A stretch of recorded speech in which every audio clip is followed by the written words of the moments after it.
Welcome to time smart professional, A school for banking diploma and income tax. এটি এমন একটি অনন্য প্রতিষ্ঠান যার মাধ্যমে আপনি ঘরে বসে ব্যাংকিং ডিপ্লোমার প্রস্তুতি গ্রহণ করতে পারবেন এবং ইনকাম ট্যাক্সের প্রিপারেশন নিতে পারবেন, যার ফলে আপনি নিজে নিজে ইনকাম ট্যাক্সের রিটার্ন বুঝে শুনে পূরণ করতে পারবেন।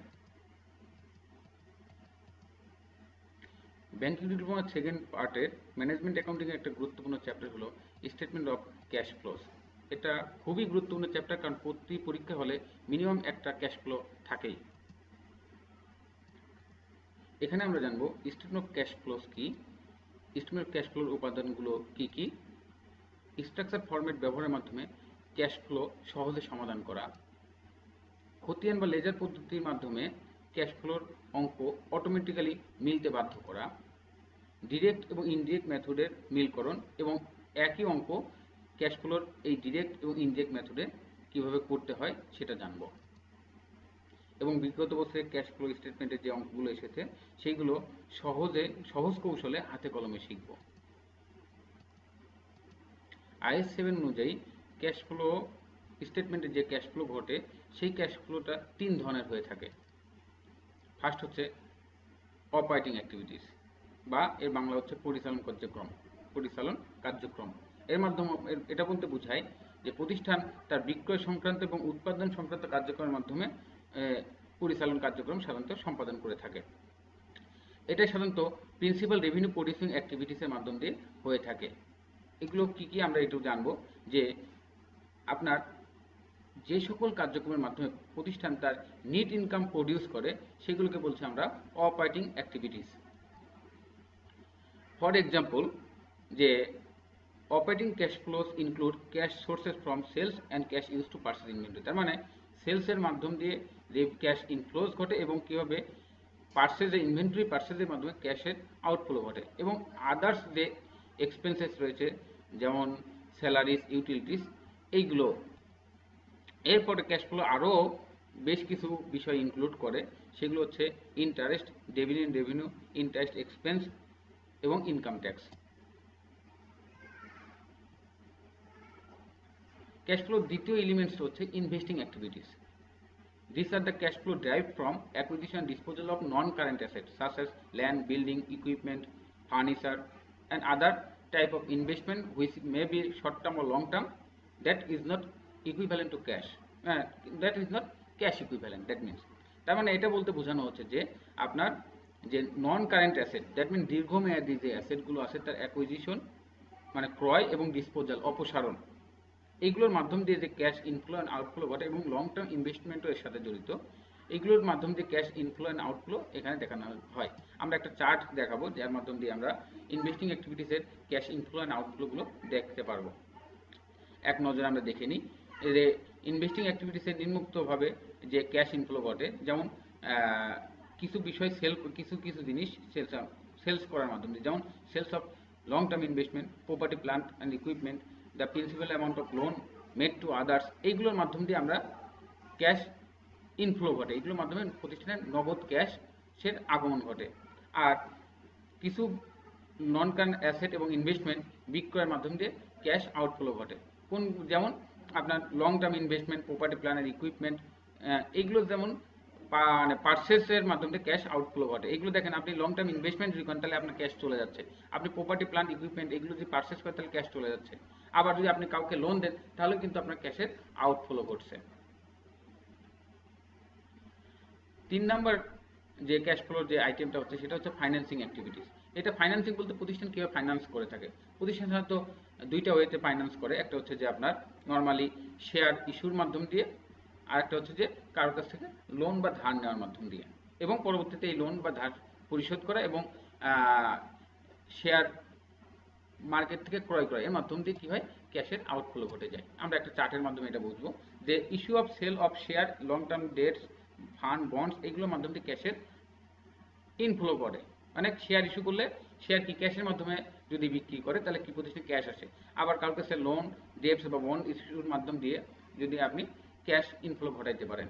আবার আপনি যদি প্রতিষ্ঠানে ওই শেয়ারগুলো আবার যেগুলো ইস্যু করা সেগুলো আবার রিপারচেজ করে নেন, অথবা আপনি কারোর কাছ থেকে যদি কাউকে যদি লোন দেন, অথবা কারোর কাছ থেকে যদি লোন আপনি লোনের যে টাকা আপনি সেটা যদি রিডিমশন করেন বা পরিশোধ করেন, তারপরে আপনার ডেটস, বন্ড, ডিবেঞ্চার এইগুলোর মাধ্যম দিয়ে যদি এইগুলোকে যদি রিডিমশন করেন, মানে আপনি আগে এইগুলোর মাধ্যম দিয়ে লোন নিয়েছিলেন, এখন ওই লোনটা রিডিমশন করেন বা পরিশোধ করেন, তাহলেও আপনার ক্যাশের আউটফ্লো করে থাকে।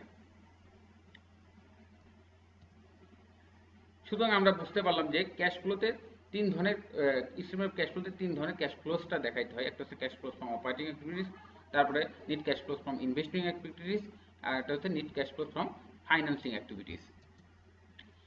ক্যাশ ফ্লো স্টেটমেন্ট করার দুইটা পদ্ধতি রয়েছে, একটা হচ্ছে ডিরেক্ট মেথড, একটা হচ্ছে ইনডিরেক্ট মেথড। সবচেয়ে গুরুত্বপূর্ণ বিষয়টা হচ্ছে এই যে প্রথম যে activities net cash flow from operating activities, এই যে দুইটা পদ্ধতির কথা বললাম, দুইটা পদ্ধতির শুধু এই এক নাম্বার যে বিষয়টা যেমন net cash flow from operating activities, এই ক্ষেত্রেই পার্থক্য আছে।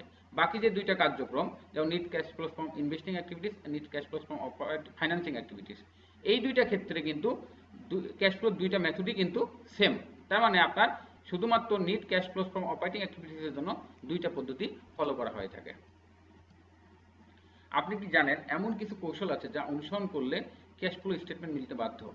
হয়তো আপনি এটা বিশ্বাস হচ্ছে না, আসলে এটা সত্য। স্টেটমেন্ট ক্যাশ ফ্লো সমাধানের কিছু বিশেষ সিস্টেমেটিক কৌশল অনুসরণ করলে ক্যাশ ফ্লো অটোমেটিক্যালি মিলে যায়। কৌশলগুলোর মধ্যে একটা হচ্ছে যে স্ট্রাকচার ফরম্যাট ফলো করতে হবে। ক্যাশ ফ্লো সমাধানে স্ট্রাকচার ফরম্যাট ফলো করতে হবে। যেমন ক্যাশ ফ্লো স্টেটমেন্টে যে দুইটা মেথড, প্রথম হচ্ছে ডিরেক্ট মেথড। ডিরেক্ট মেথডে যদি আমরা এই স্ট্রাকচার ফলো করি তাহলে দেখবেন আমরা স্ট্রাকচারের মাধ্যমে সরাসরি ক্যাশ ফ্লোটা করতে পারবো। দেখেন এখানে ইন ডিরেক্ট মেথডে সরাসরি কি করছে, জাস্ট ডিরেক্ট মেথড কথাটা যেমন ডিরেক্ট মানে সরাসরি, সেখানে ক্যাশ ফ্লোটাও সরাসরি ঘটবে। মানে সরাসরি যদি কাউকে ক্যাশ কোনো সোর্সের জন্য ক্যাশ চলে যায় তাহলে ক্যাশ আউটফ্লো, কোনো সোর্সের জন্য ক্যাশ যদি আসে সেটা ইনফ্লো। তো অপারেটিং এর জন্য যদি ক্যাশ ইনফ্লো এন্ড আউটফ্লো সরাসরি কোন ক্ষেত্রে ঘটে, এই যে স্ট্রাকচার আমরা এখানে দেখিয়ে দিচ্ছি, আমরা পরবর্তীতে হাতে কলমে দেখাবো যখন, তখন এই স্ট্রাকচার ফলো করলে আপনারা অটোমেটিক্যালি অঙ্ক মিলে যাবে। এরপর দ্বিতীয় পদ্ধতি হচ্ছে ইনডিরেক্ট মেথড। ইনডিরেক্ট মেথডটা হচ্ছে যে এমন একটা বিষয়, যেমন মনে করেন একটা বক্সের মধ্যে আপনি ক্যাশ এবং নন ক্যাশ উভয় জিনিস রাখলেন, তাহলে আপনি যদি এই বক্স থেকে যদি নন ক্যাশগুলো তুলে নেন, অটোমেটিক্যালি যে ব্যালেন্সটা পড়ে থাকে সেটা হচ্ছে ক্যাশ ব্যালেন্স। তো ওই কনসেপ্টটা এখানে ইউজ করা হয়েছে যে যেগুলো নন ক্যাশ সেগুলোকে আউট করে ফেলানো। এখানে নিট ইনকাম, প্রতিষ্ঠানের নিট ইনকামের মধ্যে যেহেতু অ্যাকাউন্টিংয়ের ক্ষেত্রে দুইটা পদ্ধতি ফলো করা হয়, একটা হচ্ছে অ্যাক্রুয়াল পলিসি, একটা হচ্ছে ক্যাশ বেসিস পলিসি। তো এখানে এই পলিসিগুলোর কারণে অ্যাকাউন্টিংয়ে যখন কোনো কিছু রিয়েলাইজড হয়ে যায়, সেখানে ক্যাশ পাক বা না পায় সেটা রেকর্ড করতে হয় যদি সেটা রিয়েলাইজড হয়ে যায়, তো বা যেখানে যদি অধিকার অর্জন হয়ে যায়। এখন দেখেন এই জন্য এখানে নিট ইনকামের মধ্যে যেহেতু নন ক্যাশ এবং ক্যাশ উভয় আইটেমই থাকে, এখানে আমাদের দুইটা জিনিস অ্যাডজাস্টমেন্ট করলে আমরা এই cash flow from operating activities পেয়ে যাব। সেটা হবে কি যে আপনার নিট ইনকামের সাথে যেটা নন ক্যাশ আইটেম, যেমন depreciation charge, amortization charge, impairment charge, loss or profit on disposal of non current asset, এইগুলো যদি আমি অ্যাডজাস্টমেন্ট করি, আরেকটা অ্যাডজাস্টমেন্ট করতে হবে কি increase or decrease of working capital. মানে working capital means current asset, current liabilities. এই কারেন্ট অ্যাসেট এবং কারেন্ট লাইবিলিটিসের যদি ইনক্রিজ বা ডিক্রিজ যদি আমি অ্যাডজাস্ট করি, তাহলেও আমরা এই দুইটা বিষয়, তার মানে নন ক্যাশ আইটেম এবং চেঞ্জেস ইন ওয়ার্কিং ক্যাপিটাল, এই দুইটা অ্যাডজাস্ট করলে আমরা cash flow from operating activities পাই। এবং দেখেন উভয় পদ্ধতিতে cash flow from operating activities কিন্তু অ্যান্সারটা সেম আসবে। দ্বিতীয় কৌশলটা হচ্ছে খতিয়ান বা লেজার করার মাধ্যমে ক্যাশ ফ্লো সমাধান করতে হবে। এটা অনেকের কাছে নতুন বিষয় যে কেন আবার আমরা অতিরিক্ত খতিয়ান বা লেজার করব। বিষয়টা দেখেন, আমরা 2019-এ যে আপনাদের ক্যাশ ফ্লো এসেছিল এক্স কোম্পানি লিমিটেডের, এটার ইনডিরেক্ট মেথডে আমরা একটা করে দেখিয়েছি, এটা আমরা ডিটেলস পরবর্তীতে আলোচনা করব। যে দেখেন এখানে আমরা লেজার করেছি, লেজার করার মাধ্যম দিয়ে আমরা ক্যাশ ফ্লো করেছি। লেজার করার সবচেয়ে বড় সুবিধা হচ্ছে আপনার ক্যাশ ফ্লোতে এমন কয়েকটা বিষয় ক্লু থাকে বা গোপন রাখা হয় যেগুলো সহজে ফাইন্ড আউট করা যায় না। আপনি যদি লেজার পদ্ধতি ফলো করেন তাহলে ক্যাশ ফ্লো কিন্তু ওই গোপন বিষয়গুলো অটোমেটিক্যালি ডিটেক্ট হয়ে যাবে। আপনি ক্যাশ ফ্লো বুঝে শুনে ওই ওই যেগুলো হিডেন আইটেম সেগুলো পুট আপ করার মানে বসানোর মাধ্যম দিয়ে আপনি ক্যাশ ফ্লো মিলাইতে পারবেন এবং ভুল হওয়ার সম্ভাবনা 95% কমে যাবে। এরপরেও যদি পরীক্ষার হলে যদি আপনি ক্যাশ ফ্লো না মেলাতে পারেন বা কোনো ভুল করে ফেলেন, তাহলে একটা বিশেষ কারচুপি পদ্ধতি আছে, সেটা ব্যবহার করলে এক্সামিনার যে সে বুঝতে পারবেন আপনার ক্যাশ ফ্লোতে কোনো ভুল হয়েছে কিনা, তাহলেও আপনি ফুল মার্কস পেতে পারেন। সেই কৌশলগুলো আমরা দেখাবো।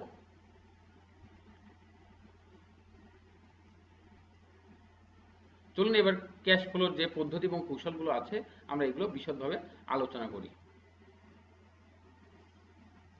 আমরা এখানে স্ট্রাকচারে দেখিয়েছি যে আমরা ইনডিরেক্ট মেথডে যে বললাম যে changes in working capital, changes in working ক্যাপিটালে কখন অ্যাড হবে কখন ডিডাক্ট হবে এইটা আমরা দেখেন একটা অ্যারো চিহ্নের মাধ্যমে দেখিয়ে দিয়েছি। এইগুলো আমরা অঙ্ক করার সময় জাস্ট খালি এই স্ট্রাকচারটা দেখবো আর অঙ্কে বসাবো, তাহলে দেখবেন যে অঙ্ক অটোমেটিক্যালি হয়ে যাবে। যাবো, দেখতে পাচ্ছি। আচ্ছা আচ্ছা স্যার, দেখেন স্যার আমরা তাহলে গতদিনে একটা অঙ্ক আমরা এই যে অঙ্কটা হচ্ছে আমরা ইনডিরেক্ট মেথডে আপনাদের দেখিয়েছিলাম। আজকে আমরা ডিরেক্ট মেথডে মানে ডিরেক্ট মেথডে দেখিয়েছিলাম, আজকে আমরা ইনডিরেক্ট মেথডে একটা অঙ্কই ডিরেক্ট মেথডে আমি করে দেখাবো। আমরা এই দুইটা মেথড একটা অঙ্কে করে দেখিয়েছি, কারণ হচ্ছে যে যাতে আপনাদের জন্য সুবিধা হয়। আমি এটা নিজে করেছি যাতে আপনাদের মানে বোধগম্য হয় বিষয়টা, আর এটা একটা সহজ অঙ্ক নিয়েছি যাতে আপনাদের মানে কোনো কমপ্লেক্সিটি না থাকে। আমরা ডিরেক্ট মেথডে আর ইনডিরেক্ট মেথডে বলেছিলাম যে পার্থক্য একটা জায়গায়, সেটা হচ্ছে যে ক্যাশ ফ্লোস ফ্রম বা net cash flows from operating activities, মানে অপারেটিং অ্যাক্টিভিটিস এর ক্ষেত্রে জাস্ট খালি পার্থক্যটা আসে, বাকি সব জায়গাতে সেম অবস্থানেই থাকে বা বাকি দুইটা জায়গায় একই রকম থাকে। তো আমরা যেহেতু আমাদের মানে অপারেটিং এরটা মানে আলাদা হয়, তো বাকি দুইটা যেটা অপারেটিং মানে আমরা যে দেখিয়েছিলাম যে এই অপারেটিং অ্যাক্টিভিটিস, এই অপারেটিং অ্যাক্টিভিটিস এর খালি শুধু এখানে পার্থক্যটা আছে, বাদ বাকি কোনো জায়গাতে মানে বাকি এইটুকু অংশ দুইটা মেথডেই সেম আর কি, দুইটা মেথডেই সেম। আমরা আজকে আপনাদেরকে ইয়া মেথডে চলে যাব, ইনডিরেক্ট মেথডে চলে যাব। ইনডিরেক্ট মেথড নিয়ে কয়েকটা কথা জাস্ট খালি একটু আপনাদের দেখিয়ে দিই, গত দিনেও দেখিয়েছিলাম, তারপরে আজকে যেহেতু মেথডটা নিয়ে শুরু করব একটু আপনাদের দেখাবো। আপনারা আশা করি এই ডকুমেন্টসটা সবাই পেয়েছেন। দেখেন আমরা এটা তো আসলে IAS 7 অনুযায়ী সাজানো, এটা জাস্ট খালি আপনাদের একটু বুঝাই দিই যে আমাদের ইনডিরেক্ট মেথডের ক্ষেত্রে দুইটা জিনিস করতে হবে, যে আমরা যে এখানে প্রফিট বিফোর ট্যাক্স বা নিট ইনকাম, হ্যাঁ আমরা প্রফিট বিফোর ট্যাক্স না আমরা নিট ইনকাম নিয়ে করবো, কারণ আপনাদের বইতে সাধারণত নিট ইনকামটাই দেওয়া থাকে, এবং নিট ইনকাম এর আগে যেটা ট্যাক্স বাদ দিয়ে মানে প্রফিট বিফোর ট্যাক্স থেকে ট্যাক্সটা বাদ দিলে আসে নিট ইনকাম। তো এই যে আমরা প্রফিট বিফোর ট্যাক্স নিয়ে কাজ করি, যাতে আমরা এখানে আবার আলাদা করে ট্যাক্স বাদ দিই, মানে একই ঘটনা ঘুরাই ফিরাই আর কি কথাটা। তো আমরা নিট ইনকাম নিয়েই কাজ করবো আর কি। নিট ইনকাম এখানে হবে নিট ইনকাম, এর সাথে কিছু অ্যাডজাস্টমেন্ট। এই অ্যাডজাস্টমেন্ট ছিল দুইটা বিষয়ের, একটা হচ্ছে যে আপনার এই ট্রানজেকশনগুলো যেগুলো নন ক্যাশ ট্রানজেকশন এবং গেইন অর লস এইগুলো, আর হচ্ছে আপনার ওয়ার্কিং ক্যাপিটালের আপনার ওয়ার্কিং ক্যাপিটালের চেঞ্জটা, ওয়ার্কিং ক্যাপিটালের যে ইনক্রিজ বা ডিক্রিজ। ওয়ার্কিং ক্যাপিটাল বলতে কি বোঝায়? ওয়ার্কিং ক্যাপিটাল বলতে বোঝায় হচ্ছে কারেন্ট অ্যাসেট এবং কারেন্ট লাইবিলিটির ডিফারেন্সটাকে বলা হয় ওয়ার্কিং ক্যাপিটাল। তার মানে এখানে মূলত আমরা ওয়ার্কিং ক্যাপিটালের ইনক্রিজ ডিক্রিজ না চিন্তা করে আমরা বলতে পারি কারেন্ট অ্যাসেটের ইনক্রিজ ডিক্রিজ, কারেন্ট অ্যাসেট এবং লাইবিলিটিসে ওয়ার্কিং ক্যাপিটাল একসাথে দিলে কারেন্ট অ্যাসেট লাইবিলিটি উভয় কথাটা চলে আসে। তো এই জন্য আমরা মানে ধরে নিব এখানে যে কারেন্ট অ্যাসেট এবং কারেন্ট লাইবিলিটির ইনক্রিজ ডিক্রিজ এই একটা অ্যাডজাস্টমেন্ট হবে, আর একটা অ্যাডজাস্টমেন্ট হবে নন ক্যাশ ট্রানজাকশন এবং any kind of gain or losses. হ্যাঁ, এই গেইন অর লসেস মানে গেইন অর লসেস আর হচ্ছে মানে কারেন্ট অ্যাসেট এবং লাইবিলিটি এই দুটো অ্যাডজাস্টমেন্ট খালি এই পদ্ধতিতে আমাদের করতে হয়। এইটার মাধ্যম দিয়ে আমাদের এই দুইটার অ্যাডজাস্টমেন্টের মাধ্যম দিয়ে আমাদের এই ক্যাশ ফ্লোস ফ্রম অপারেটিং মানে অপারেটিং এর মাধ্যমে যে নিট ক্যাশ আমরা যেটা ডিরেক্ট মেথডে করেছিলাম, সেই ডিরেক্ট মেথডের মতোই আপনার ওই একই ব্যালেন্স আমাদের এখানে চলে আসবে। আমরা যে ডিরেক্ট মেথড আপনাদের করিয়ে দেখিয়েছিলাম, এই যে ডিরেক্ট মেথড যে net cash flows from operating activities যে 960 টাকা, ওই মেথডেও আমরা 960 টাকায় চলে আসবে। জাস্ট খালি একটু ঘুরাই, এখানে আমরা করেছিলাম কি ডিরেক্ট ক্যাশ কোনটা চলে যাচ্ছে, ডিরেক্ট ক্যাশ কত আসতেছে, এই আসা যাওয়ার পার্থক্যটাকে করেছিলাম আমরা cash flow from operating activities. আর ইনডিরেক্ট মেথডে ওইটার কি হবে, ক্যাশ মানে নিট প্রফিট থেকে জাস্ট খালি ওদের যেটা নন ক্যাশ আইটেম সেই নন ক্যাশ আইটেমটাকে আমরা আউট করে দিব, আর ওয়ার্কিং ক্যাপিটাল মানে কারেন্ট অ্যাসেট এবং কারেন্ট লাইবিলিটিস এর যে মানে চেঞ্জেস, এই চেঞ্জেসটা অ্যাডজাস্টমেন্ট করলেও আমাদের মানে মানে মূলত এই চেঞ্জেসটা হচ্ছে আপনার কি নন ক্যাশ প্ল্যাটফর্ম আর কি। তো মানে নন ক্যাশ আইটেমগুলো বাদ দিয়ে আমরা ক্যাশ আইটেম আমাদের রিমেনিং ওই বাক্সে পড়ে থাকবে, ওইটাই আমাদের ক্যাশ ব্যালেন্স। তো এটা আমাদের পদ্ধতি। তো আমরা একটা পদ্ধতি, এই পদ্ধতিতে আমরা চলে যাই যে আমরা কিভাবে করব। আমরা গত অঙ্কে দেখিয়েছিলাম, একটু এখানে একটু স্যাম্পলও দেখাই আপনাদের। একটা অঙ্কের এখানে স্যাম্পল যে দেখতে পাচ্ছেন যে এখানে কি করেছে আপনার নিট ইনকামের সাথে নিট ইনকাম বা প্রফিট বিফোর ট্যাক্স এটার সাথে আমাদের এই অ্যাডজাস্টমেন্ট গুলো দেখানো হয়েছে, আপনারা দেখতে পাচ্ছেন।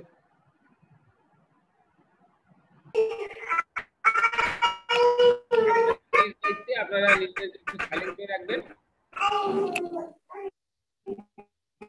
আমি আপনাদের ক্লাসের নয়েজ করে সেটা হচ্ছে, সেটার কারণে অন্যদের মানে একটা আপনাদেরকে আবার সুযোগ দিতে। দেখেন তাহলে আমরা আমাদের অঙ্কটাতে চলে যাই। ওই অঙ্কটাতে আমরা অঙ্কটাতে কিভাবে ক্যাশ ফ্লো আমরা করতে পারি ডিরেক্ট মেথডে আমরা চলে যাবো। আমরা একটা অঙ্ক দেখলে পরে আমাদের বিষয়টা ক্লিয়ার হয়ে যাবে। দেখেন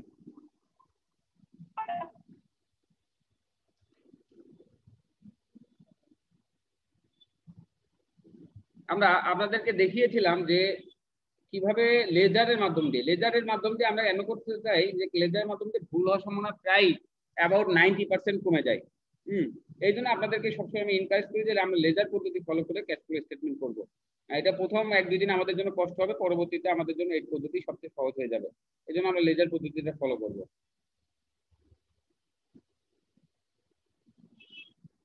আমরা গত দিনের অঙ্কে আপনাদের যে ইনফরমেশন গুলো দেখিয়েছিলাম ওই একই ইনফরমেশন আছে এখানে। ওই ইনফরমেশন গুলো নিয়ে আমরা কাজ করব। আমরা ওই একইভাবে লেজার ব্যালেন্স করে নিব, লেজার ব্যালেন্স করে নিয়ে বা আমরা আগের লেজার যে আমরা করেছিলাম সেখান থেকে নিয়েও আমরা দেখাইতে পারবো আর কি। তো দেখেন তাহলে আমাদের প্রথমে কাজ শুরু করতে হবে নিট ইনকাম দিয়ে, বা নিট ইনকাম দিয়ে আমরা কাজ শুরু করব। তো আমরা একটু এক্সেলে চলে যাই, ইনডিরেক্ট মেথডের এক্সেলে চলে যাই। আমরা ইনডিরেক্ট মেথডে এই শিটটাতেই দেখাই আপনাদের যেটাতে দেখিয়েছিলাম।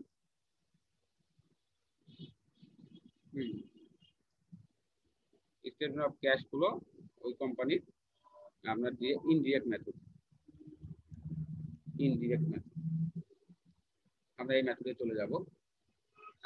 এখন দেখেন আমাদের প্রথমে হচ্ছে আমরা নিট ইনকাম নিয়ে আসবো, যেহেতু আমরা চাচ্ছি যে আইএস ফলো করবো না, আইএসটাকে একটু বাইপাস করে যাব। কারণ আইএস এর সাথে আমেরিকান স্ট্যান্ডার্ড আর এবং ইন্টারন্যাশনাল স্ট্যান্ডার্ডের মধ্যে জাস্ট খালি একটা আইটেমের, মেইনলি একটা আইটেমের পার্থক্য, সেটা ট্যাক্সের আগে আর পরে দেখানো। তো আমরা জাস্ট আমরা মানে আপনাদের সুবিধার জন্য আমরা এটা নিলাম। তো আচ্ছা আমরা এখন যাব। তো নিট ইনকাম প্রথমে আমরা নিট ইনকাম দিব, এর সাথে বিভিন্ন অ্যাডজাস্টমেন্ট দেখাবো। নিট ইনকামের সাথে অ্যাডজাস্টমেন্ট দেখাবো। অ্যাডজাস্টমেন্ট এখানে প্রথম আমরা কথাটা বলে নিই যে এটা দিয়ে দিই। প্রথম আমাদের এ নাম্বারটা আমরা দিয়ে দিই যে cash flow from operating activities.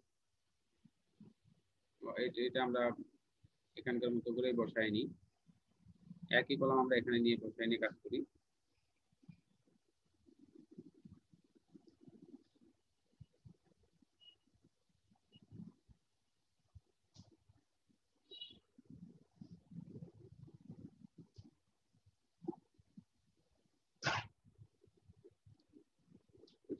তাহলে আমাদের কাজ করতে হবে প্রথমে নিট ইনকাম আমরা বের করে নিই। নিট ইনকাম আমাদের ইনকাম ওই অঙ্কে দেওয়া আছে, আমাদের অঙ্কে নিট ইনকামটা দেওয়া আছে। আমরা নিট ইনকামে চলে যাব। নিট ইনকাম আমাদের দেওয়া আছে কত, এই যে নিট ইনকাম মানে জাস্ট খালি আমাদের আইএস অনুযায়ী এইটা নিয়ে শুরু করতে হয়, পরে এই ট্যাক্সেরটা পেইড অ্যামাউন্টটা বাদ দিতে হয়। আর আমাদের যেটা মানে নর্মালি যে আমেরিকান পদ্ধতি আমরা ফলো করি সেখানে জাস্ট নিট ইনকাম নিয়ে কাজ করে, মানে ঘুরে ফিরে একই কথা। কিন্তু আমরা যেহেতু আইএসটা নিয়ে আপনাদের অনেক সময় কমপ্লেক্সিটি হতে পারে, এজন্য আমরা আইএসটাকে অমিট করেও করতে পারি, সেটা জাস্ট খালি আমরা দেখাই দিচ্ছি। তাহলে আমরা করলাম হচ্ছে নিট ইনকাম। নিট ইনকামটা আমরা 810, আমরা নিট ইনকাম নিয়ে নিই 810। আমরা যেহেতু প্রথম করতেছি সেহেতু আমাদের কাছে একটু কমপ্লেক্স লাগবে। আমরা যখন আরেকটা দুইটা অঙ্ক যখন করবো তখন আপনাদের কাছে ক্লিয়ার হবে। আচ্ছা এর সাথে আমরা দিব হচ্ছে অ্যাডজাস্টমেন্টটা কিসের হবে, আমরা এর আগে দেখিয়েছিলাম আপনাদেরকে যে অ্যাডজাস্টমেন্টটা কি হবে। এই যে আমাদের অ্যাডজাস্টমেন্টটা ছিল, এটা চারটাও আমরা দেখতে পারি। অ্যাডজাস্টমেন্ট ছিল যে আমাদের যত finance cost, investment income, depreciation, amortisation, মানে লস অর গেইন, মানে মূলত এই কয়টার অ্যাডজাস্টমেন্ট আছে। এই কয়টার অ্যাডজাস্টমেন্ট আমাদের এখানে বিষয়টা ছিল যে ডেপ্রিসিয়েশন চার্জ আমরা যদি আইএস ফলো করি তাহলে আমাদের এই দুইটা জিনিস চিন্তা করতে হয় আলাদা করে, কিন্তু আমরা যদি আইএস ফলো করি তাহলে আমাদের এই বিষয় নিয়ে ক্যালকুলেশন করলেই হয়। মানে আমরা যদি প্রফিট আফটার ট্যাক্স নিয়ে কাজ করছি। তো এখানে ডেপ্রিসিয়েশন চার্জ এবং অ্যামোর্টাইজেশন এগুলো হচ্ছে নন ক্যাশ, আর হচ্ছে gain or loss on sale of non মানে disposal or sale of non current asset. এই এই তিনটা জিনিস নিয়ে অ্যাডজাস্টমেন্ট, আর হচ্ছে কারেন্ট অ্যাসেট এবং কারেন্ট লাইবিলিটিস ইনক্রিজ ডিক্রিজ, এটা নিয়ে আমাদের অ্যাডজাস্টমেন্ট খালি করলেই হয়ে যায়। আমরা অঙ্ক করলে আমাদের কনসেপ্ট আরো ক্লিয়ার হবে। তো দেখেন আমরা তাহলে আমাদের যে চেঞ্জ গুলো আছে, আমরা চেঞ্জ গুলো দেখাই আপনাদেরকে যে আমাদের কি কি করতে হবে। তাহলে আমরা প্রথমে আমরা নিয়ে নিলাম ক্যাশ ফ্লো, মানে নিট ইনকাম। নিট ইনকামের সাথে অ্যাডজাস্টমেন্ট গুলো নিব, নন ক্যাশ এবং গেইন অর লসেস এবং হচ্ছে কারেন্ট অ্যাসেট এবং লাইবিলিটিস এর চেঞ্জ গুলো, এইগুলো জিনিস আমাদের এখানে আসবে। আচ্ছা, এখন নন ক্যাশের আমরা চেঞ্জ গুলো আমরা কিভাবে বুঝতে পারবো? নন ক্যাশের চেঞ্জ গুলোর জন্য আমাদের করতে হবে যেটা, যে আমাদের নন ক্যাশে যেটা কি নন ক্যাশের চেঞ্জটা আছে ফিক্সড অ্যাসেটের ডেপ্রিসিয়েশন, অ্যামortization বা ইম্পেয়ারমেন্ট। এই শব্দগুলো হয়তো আপনাদের কাছে কমপ্লেক্স, মানে মূল কথা ডেপ্রিসিয়েশন শব্দটা আপনারা হয়তো শুনেছেন অনেক। ডেপ্রিসিয়েশন অন্যান্য অ্যাসেটের ক্ষেত্রে ভিন্ন ভিন্ন নাম। যদি ফিজিক্যালি ভিউ মানে দেখা যায় এরকম অ্যাসেট, তাহলে সেক্ষেত্রে হয় যে ডেপ্রিসিয়েশন। আর যদি হয় অদেখা বা অদৃশ্য অ্যাসেট, যেটাকে নন ভিজিবল বা ইনট্যাঞ্জিবল, সেই অ্যাসেট গুলোকে বলা হয় হচ্ছে যে সেগুলোর ক্ষেত্রে ইম্পেয়ারমেন্ট আছে বা অ্যামortization আছে। যেমন গুডউইলের ক্ষেত্রে অথবা প্যাটেন্ট, ট্রেডমার্ক, এইগুলোর ক্ষেত্রে যেগুলো চোখে দেখা যায় না, এইগুলো বিষয় আর কি। আমরা তাহলে আমাদের এখানে তাহলে আমরা নন ক্যাশ আইটেম গুলো কি কি আছে আমরা অঙ্ক থেকে একটু দেখবো যে নন ক্যাশ আইটেম আমাদের কি কি ছিল। তাহলে আমাদের নন ক্যাশ আইটেম বের করার জন্য আমাদের যেতে হবে যে এই যে অ্যাসেট গুলো আছে, প্লান্ট অ্যাসেট, মানে মেইনলি আছে প্লান্ট অ্যাসেট একটাই আছে। এখান থেকে যাব, এর যদি অ্যাকুমুলেট ডেপ্রিসিয়েশন, এখান থেকে আসবে আমরা ডেপ্রিসিয়েশন পেয়ে যাব। তো এটা আমরা লেজারটা করে ফেললে আমাদের মোটামুটি সহজ হবে। আমরা লেজারটা করে ফেলি।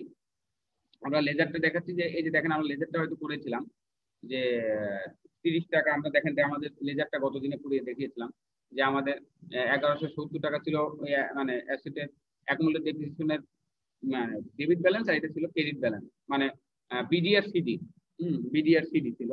এটা আপনারা দেখতে পাচ্ছেন যে এখানে আমাদের অ্যাকুমুলেটেড ডেপ্রিসিয়েশনের যে ব্যালেন্সটা 1170 আর 1200। হ্যাঁ, মানে শুরুতে ছিল 1170 আর শেষেতে 1200। এই যে আমাদের লেজারটা, এই লেজারটা এখানে জাস্ট ওখানে হবে। হ্যাঁ, এই লেজারটা আমাদের, কারণ আমাদের প্রত্যেকটা লেজার করব, এই লেজারটা আমরা ওখানে নিয়ে নিব। আমরা লেজারের থেকে এখানে ব্যালেন্স আসলে কত? 30 টাকা। এটা ইনকাম স্টেটমেন্টে চার্জ করা হয়েছিল। হ্যাঁ, কারেন্ট ইয়ার ডেপ্রিসিয়েশন, সিওয়াইডি বলতে বলেছিলাম, কারেন্ট ইয়ার ডেপ্রিসিয়েশন, এটা ইনকাম স্টেটমেন্টে চার্জ করা হয়েছিল। এটা হচ্ছে আমাদের নন ক্যাশ আইটেম। আমরা নন ক্যাশ আইটেম হিসেবে আমরা এখানে দেখাই দিব আমাদের ইয়েতে ডেপ্রিসিয়েশন CF1, ডেপ্রিসিয়েশন 30 টাকা। ডেপ্রিসিয়েশন 30 টাকা। এই যে ডেপ্রিসিয়েশন আমরা কিন্তু এই নিট ইনকামের সাথে অ্যাড করলাম, এখানে মানে প্লাস চিহ্ন তো মানে অ্যাড করলাম কেন কি? এই যখন নিট ইনকাম আমরা ক্যালকুলেট করেছিলাম, আপনি একটু খেয়াল করলে বুঝবেন কেন আমরা অ্যাড করছি। একটু যদি আমরা বুঝাই দিই, হ্যাঁ, আমরা কেন অ্যাড করছি। বিষয়টা হচ্ছে দেখেন, আমরা যখন ইনকাম স্টেটমেন্ট করেছিলাম, ইনকাম স্টেটমেন্টে কিন্তু আমরা এখানে এই ডেপ্রিসিয়েশন অ্যামাউন্টটা কিন্তু আমাদের বাদ দেওয়া ছিল। হ্যাঁ, কোনো না কোনো জায়গায়, যেমন মনে করেন যে আদার ইনকাম এন্ড এক্সপেন্স, এখানে ওই কস্ট অফ গুডস সোল্ড এর মধ্যে হোক বা যেখানে হোক, আমাদের সাধারণত কস্ট অফ গুডস সোল্ড এর মধ্যে এটা আমাদের বাদ দেওয়া ছিল।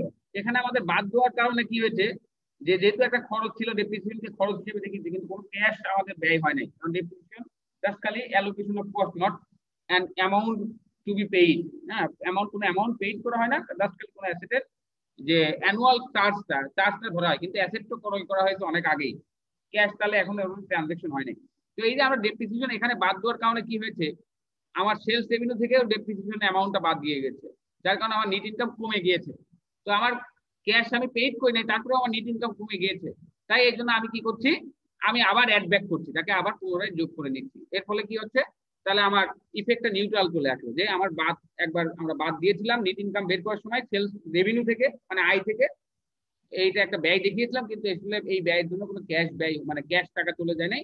তাই আমরা আবার অ্যাড ব্যাক করে নিচ্ছি, কারণ আমাদের ক্যাশ ফ্লোতে মূল কাজটা হচ্ছে আমাদের ক্যাশ নিয়ে কাজ করতে হবে। এরপরে ডেপ্রিসিয়েশন দেখিয়েছিলাম। এরপরে আর কি আছে, আমরা প্রত্যেকটা লেজার যাব, আমাদের লেজার কতদিনে কিছু করেই রেখেছিলাম। আচ্ছা, এরপরে আমাদের যাব হচ্ছে যে আমাদের যে ইনভেস্টমেন্ট ছিল যে আপনার 1470 টাকা, এর হচ্ছে যে আপনার 1300 টাকা, এটা ইনভেস্টমেন্টের কিছু কথা বলা ছিল। এখানে দেখেন যে গেইন ছিল একটা, আমরা বলেছিলাম যে কি কি অ্যাডজাস্টমেন্ট করবো, নন ক্যাশ ট্রানজাকশন এবং any kind of gain or loss on asset. তো অ্যাসেটের কোনো গেইন লসটা থাকলে আমরা সেটাকে রিমুভ করে দিব, ঠিক আছে। আচ্ছা, এই যে গেইনটা আমরা যোগ করবো না বিয়োগ করবো, এটা অনেক সময় আমাদের কোশ্চিন আসতে পারে যে আমরা গেইনটা মানে রিমুভ মানে বাদ দিব না যোগ করব। Gain on sale of asset, আমরা যদি এই ফিগারটা, কারণ এই ফিগারটা তো আমাদের সবসময় একই হবে, দুই পদ্ধতিতে এই ফিগারটা আমাদের সবসময় একই হবে। আপনারা যদি কেউ আগের ক্লাস না দেখে থাকেন তাহলে আগের ক্লাসে দেখে দিবেন, আমরা ওখানে খুব ক্লিয়ার করে দেওয়ার চেষ্টা করেছি। যে এরপরেও আমরা আরো অঙ্ক করাবো, আমরা সেখানেও আরো ক্লিয়ার করে দেবো। এই দুইটা মেথডে সবসময় একই থাকবে, এটা তো কোনো পরিবর্তন নাই। তো দেখেন আমরা এটা ওখান থেকে কপি পেস্ট করলাম, আগের মেথড থেকে জাস্ট কপি পেস্ট করলাম এই কারণেই যে আমাদের এই দুইটা মেথড মানে ক্যাশ ফ্লো ফ্রম ইনভেস্টিং এবং cash flow from financing activities, এই দুইটা সবসময় দুই মেথডে একই, এই জন্য আমরা ওখান থেকে পেস্ট করে নিলাম। এখন দেখেন gain on sale of asset, এটা ছিল আমাদের 80 টাকা।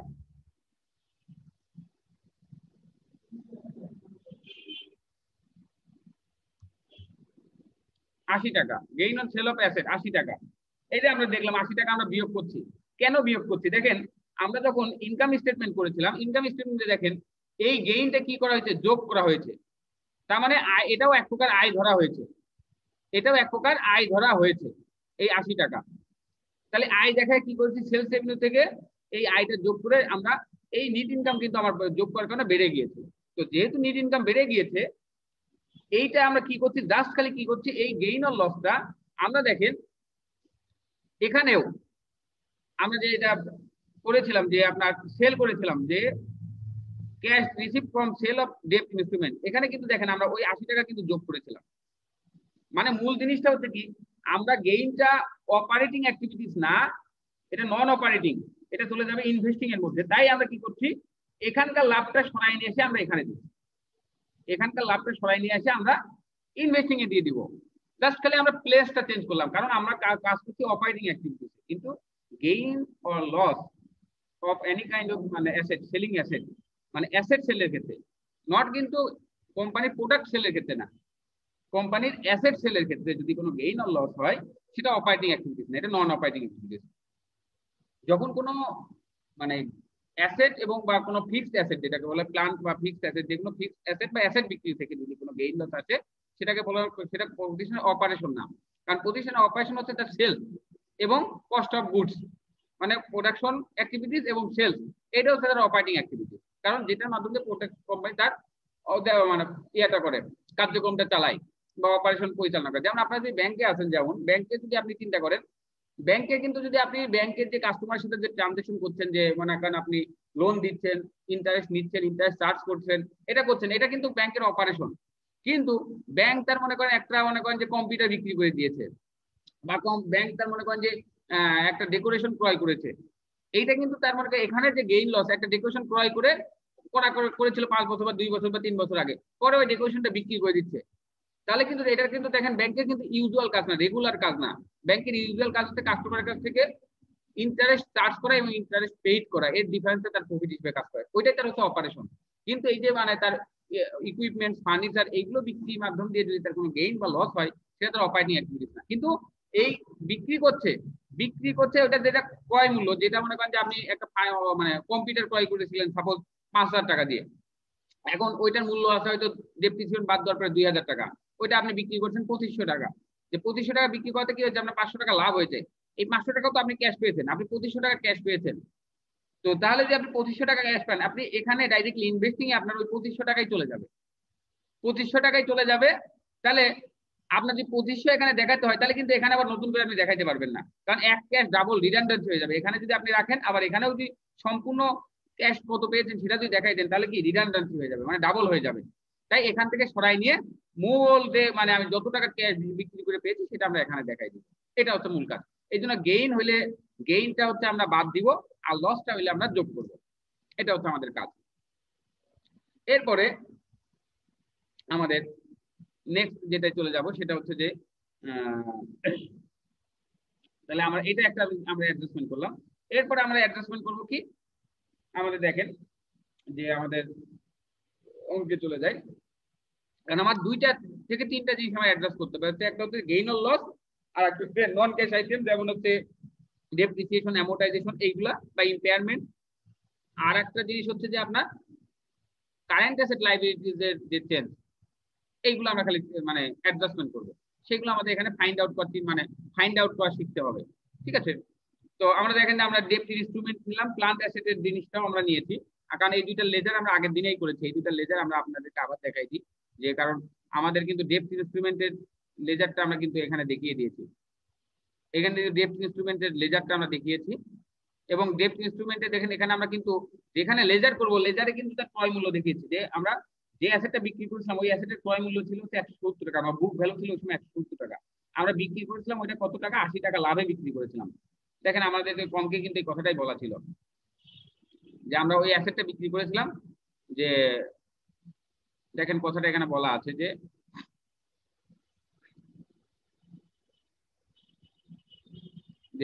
আমরা কথাটা বলা আছে এইভাবে, দেখেন যে gain on sale of asset investment, এইটা হচ্ছে 80 টাকা, আর এটা সেল করেছি কত অ্যামাউন্টেরটা, এখানে দেখেন এখানে কারণ কিন্তু ব্যালেন্স শিটে কিন্তু যেটা আপনাদের ব্যালেন্স শিটে কিন্তু থাকে মূল ব্যালেন্সটা, কারণ এখানে দেখানো হয় বুক ভ্যালুতে বা তাদের ক্রয় মূল্যে দেখানো হয়, এখানে সবকিছুর ক্রয় মূল্যে দেখানো হয়। তাহলে এখানে যে এই টাকাটা ছিল যে আপনার ইনভেস্টমেন্টে এখানে ক্রয় মূল্য ছিল যে 1300 টাকা, 1470 টাকা ছিল বছরের শুরুতে বা 14 সালে, এটা বিক্রি করছি 1300 টাকা, 1300 মানে কিছু বিক্রি করে দিয়ে এখন আছে হচ্ছে 1300, তার মানে 170 টাকাটা আমি বিক্রি করেছি, 170 টাকা অ্যামাউন্ট বিক্রি করেছি। 170 টাকার অ্যামাউন্ট বিক্রি করেছি কত টাকায়, আমরা 80 টাকা লাভে বিক্রি করেছি। সেই লাভটা আমার কোথায় বলা আছে, অনেক সময় আমাদের এখানে বলে দেওয়া থাকতে পারে, এখানে তো বলে দেওয়াই থাকবে। আর যদি মনে করেন এই যে ইনকাম স্টেটমেন্টে যদি আমাদের মানে কোশ্চিনে না দেওয়া থাকে, তাহলে এখানে ডিটেলসে বলে দেওয়া থাকবে যে আমার সেল করে 80 টাকা লাভ হয়েছিল, বা আমরা 170 টাকা জিনিস 250 টাকা বিক্রি করেছি, বা 170 টাকা জিনিস 80 টাকা লাভে বিক্রি করেছি, এরকম দিয়ে একটা কোনো ইন্ডিকেশন দেওয়া থাকবে। তো তাহলে যদি আমরা, তাহলে আমাদের কিন্তু দেখেন আমরা কিন্তু ওখানে দেখিয়েছিলাম যে আমাদের এই যে 170 টাকার জিনিস আমরা বিক্রি করেছি 80 টাকা প্রফিটে, তার মানে মোট বিক্রি করে হয়েছে 250 টাকা। এটা কিন্তু আমরা এটা দেখিয়েছিলাম কিন্তু ইনভেস্টিং এ, আমাদের কিন্তু ইনভেস্টিং এ আমরা কিন্তু এটা দেখিয়ে দিয়েছিলাম। দেখেন ইনভেস্টিং এ কিন্তু আমরা ঠিকই 250 দেখিয়ে দিয়েছিলাম, আমাদের যদি মানে আদার দুইটা দেখি, এই দেখেন আমরা কিন্তু মানে দেখিয়েছিলাম কোথায় আছে, দেখেন ইনভেস্টিং অ্যাক্টিভিটিতে, এই যে ইনভেস্টিং অ্যাক্টিভিটিতে আমাদের 250, 170 হচ্ছে কস্ট আর 80 টাকা হচ্ছে প্রফিট, এই দিয়ে কিন্তু আমরা দেখিয়ে দিয়েছিলাম। তাহলে আমরা এখান থেকে গেইনটা আমরা বাদ দিয়ে দিলাম। এরপরে আমরা তাহলে আরো কি কি আছে আমাদের কারেন্ট অ্যাসেটের চেঞ্জ, আমরা দেখতেছি যে মানে কারেন্ট অ্যাসেটের কি কি চেঞ্জ আছে, আমরা সেটা একটু দেখবো যে কারেন্ট অ্যাসেটের কি কি চেঞ্জ আছে। কারেন্ট অ্যাসেটের কি কি চেঞ্জ ছিল আমাদের এখানে আর কি কোনো মানে নন ক্যাশ আছে কিনা এটা আমাদের যাচাই করতে হবে। তো আমরা বুঝতে পারবো না, এই জন্য হঠাৎ করে বুঝতে পারবো না যে আছে কি বাদ, মানে কোনো কিছু রিমেইনিং আছে কি নাই, এই জন্য আমরা সবকিছু সিরিয়াল করবো। এই জন্য আমরা ডেপ্ট ইনস্ট্রুমেন্টের কাজটা করেছি, প্লান্ট অ্যাসেটের কাজটা করেছি, অ্যাকুমুলেটেড ডেপ্রিসিয়েশন দিয়ে ডেপ্রিসিয়েশন বের করে নিয়েছি, এটা কাজটা আমরা করেছি। হ্যাঁ, এখন আমরা ইনভেন্টরি কাজটা, ইনভেন্টরি অ্যাকাউন্ট রিসিভেবল, এগুলো হচ্ছে কারেন্ট অ্যাসেট। তাহলে আমরা কারেন্ট অ্যাসেটে আমরা অ্যাডজাস্টমেন্ট করবো এবং কারেন্ট লাইবিলিটিস এর অ্যাডজাস্টমেন্ট করবো। কারেন্ট লাইবিলিটি এখানে দুইটা আছে, এই দুইটা আমরা অ্যাডজাস্টমেন্ট করবো, এই চারটা অ্যাডজাস্টমেন্ট করবো, এই চারটা আমরা অ্যাডজাস্টমেন্ট করে ফেলি। তাহলে আমরা ওই চারটা অ্যাডজাস্টমেন্ট করি, আমরা অ্যাডজাস্টমেন্ট করে ফেলবো, আমরা টেবিল নিয়েই করি, তাহলে আপনাদের সুবিধা হবে।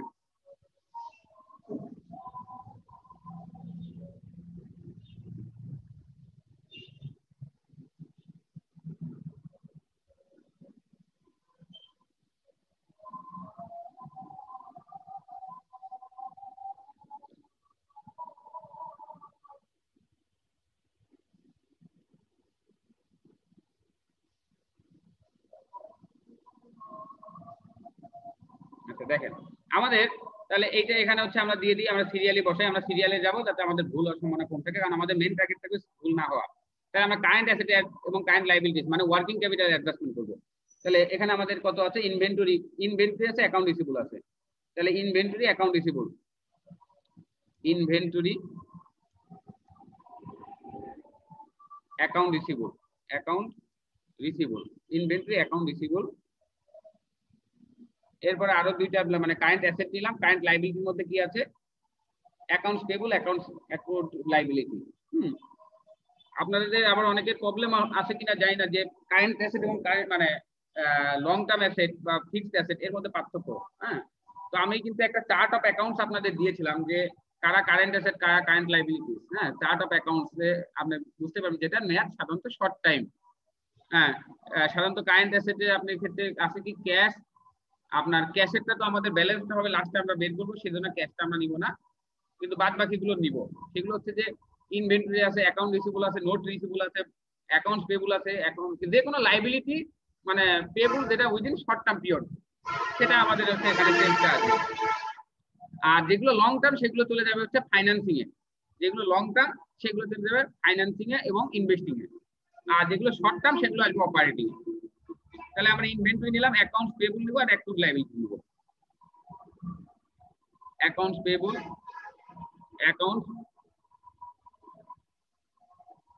অ্যাকাউন্টস পেবল, আর হচ্ছে অ্যাক্রুড লায়াবিলিটি, অ্যাক্রুড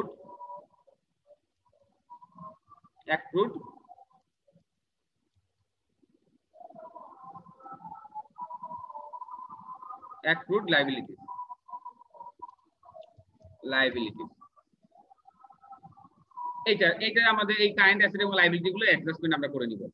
তাহলে এটার বিগিনিং ব্যালেন্স এবং এন্ডিং ব্যালেন্সে আমরা অ্যাডজাস্টমেন্ট করি। বিগিনিং বা বিডি ব্যালেন্স ছিল কত? ইনভেন্টরি ছিল 1900 আর এটা ছিল 1300। 1900 আর 1300, অ্যাকাউন্ট রিসিভেবল ছিল 1300। 1900 আর 1300, 1900 আর এটা ছিল 1300।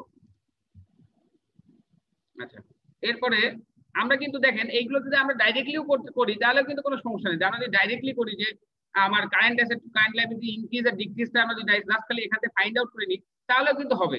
আমরা যদি পরীক্ষা হলে সময় বাঁচাতে চাই তাহলে দেখা যাচ্ছে যে ফিক্সড অ্যাসেট এবং যেটা এই স্টকহোল্ডার ইকুইটি সেকশনে যেটা লং টার্ম, মানে লং টার্ম গুলোকে আমরা যদি লেজার করে নিই, বাকিগুলো জাস্ট খালি যোগ বিয়োগ চিন্তা করে মনে মনে যোগ চিন্তা করে বা ক্যালকুলেটর চিন্তা করে করি তাহলে হবে, কিন্তু আমরা দেখাচ্ছি এই জন্য আপনাদেরকে ডিটেলসে করার চেষ্টা করছি। আচ্ছা, এবং তাহলে আমাদের অ্যাকাউন্ট পেবল এবং অ্যাক্রুড লায়াবিলিটি এগুলো ছিল কত? 800 এবং 250। 800, 250 এগুলো ছিল শুরুর ব্যালেন্স। এগুলোর নাম হয় সাধারণত BD, balance BD, balance BD. আপনাদের এতে বলে বিএফ, ব্যালেন্স বিএফ এটা বলা হয়, বা বিএফ কথাটা ইউজ করা হয় আপনাদের ব্যাংকে। এরপরে আমরা সিএফ নিব বা সিডি ব্যালেন্সটা নিব। এর ডিফারেন্স হবে বৃদ্ধি এবং হ্রাস। সিডি ব্যালেন্স ছিল কত? ইনভেন্টরি ছিল হচ্ছে 1600 আর ওটা ছিল 1750 অ্যাকাউন্ট রিসিভেবল। তাহলে কি 1600 আর 1750, 1600 1750 এটা হচ্ছে আমার ব্যালেন্স সিডি, ব্যালেন্স সিডি। কেউ যদি কোনো কিছু মানে এখানেই কনফিউজ হয়েছে চ্যাট করে আমাদের বলবেন, সমস্যা নাই। আচ্ছা, তবে অ্যাকাউন্ট পেবল এবং অ্যাক্রুড লায়াবিলিটি সিডি ব্যালেন্স আছে কত বা লাস্ট ব্যালেন্স কত